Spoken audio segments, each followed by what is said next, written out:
Shine परिवार के आप सभी कस्टमर, सभी एसोसिएट, आप सभी को Rashid Naseem, chairman shine group का प्यार भरा नमस्कार।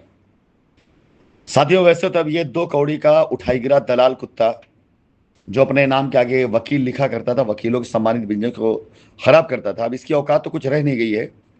उल्टा इसके ऊपर जितनी एफआईआर है उनमें से बहुत जल्दी इसके ऊपर गाज गिरने वाली एफआईआरों में वो सारी चीजें तो इसके खत्म हो चुकी हैं। लेकिन आप सभी लोग इस कुत्ते के कुत्तापना दिखाते हैं। अपने कस्टमर जिनको ये लीगल लेके गया उनका कुछ भला कर नहीं पाया, ये एक चार आने पैसे दिलवा नहीं पाया, उल्टा उनसे गालियां खा रहा है, उनको गालियां दे रहा है।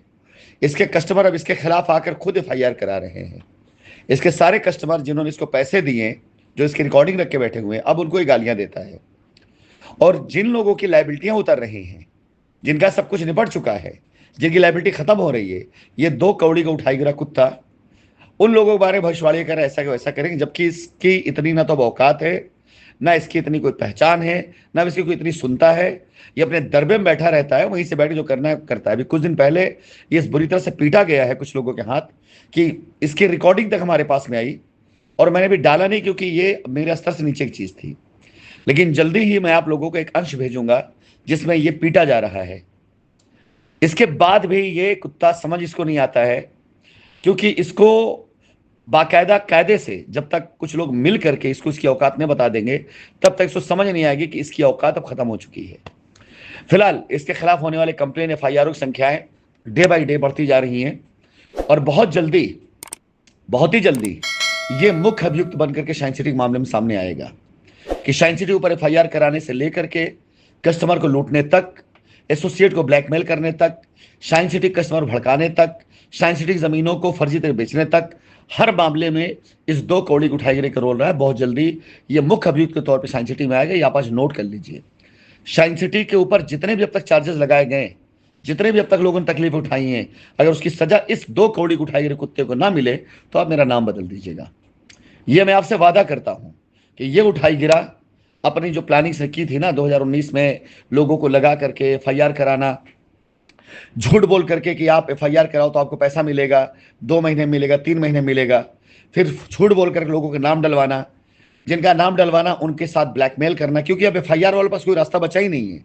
अगर वो मुझसे नहीं मिलेंगे तो एक चाराना उनको नहीं मिलने वाला है, और अगर मुझसे बगैर मिले ये पैसा दिला दे तो अपनी गर्दन काटने तैयार हूं।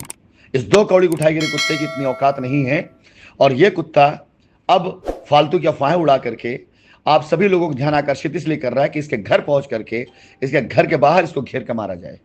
और जल्दी दिन आने वाला है, कस्टमरों के समूह जो बन चुका है, इसको पता नहीं से पंगा कहां से लिया है। लखनऊ, कानपुर, इलाहाबाद के लोग हो सकता है बैठ जाए, हो सकता है कि उनके अंदर में कोई डर आ जाए, वो भी इस हरामखोर से डरने की आवश्यकता नहीं। लेकिन इसने पूर्वांचल वाला जो पंगा लिया है ना, चाहे गोरखपुर से हो, गाजीपुर से हो, वाराणसी से हो, बलिया से हो, बिहार से हो, वो आके इसको टांग ले जाएंगे, और जल्दी टांग ले जाएंगे, और खुलेआम टांग के ले जाएंगे। ये अपनी खैर बनाए। जिस दिन पूर्वांचल के लोगों का दस्ता यहां पहुंचा, उस दिन ये हरामखोर बाहर निकलना घर से बंद कर देगा। और ये रोक के रखा गया है, बिहार, गोरखपुर, गाजीपुर, बनारस, बलिया, इधर के लोगों को रोक के रखा गया है। नहीं तो जिस दिन भी ग्रीन सिग्नल दिया गया ना, उस दिन इसको टांग ले जाएंगे। उसके बाद पता चले इसकी औकात क्या है, इसकी खाल उतार के भेजेंगे लोग। और अब इसकी औकात इतनी हो चुकी है कि अगर इसने ज्यादा किया तो यकीन जानिए इसको एक दिन ये मजा जरूर चखवाऊंगा मैं। जहां एफआईआर करानी एफआईआर करा ले, जहां कंप्लेन देनी कंप्लेन करे, जो करना कर ले। लेकिन जिस दिन दिमाग खराब हुआ उस दिन इसको इसकी औकात बताने के लिए मेरी सेहत फर्क नहीं पड़ेगा। इसकी औकात बताने में मुश्किल से मुश्किल कुछ घंटे लगेंगे और अपनी औकात पर आ जाएगा 2 कौड़ी का हरामखोर कुत्ता।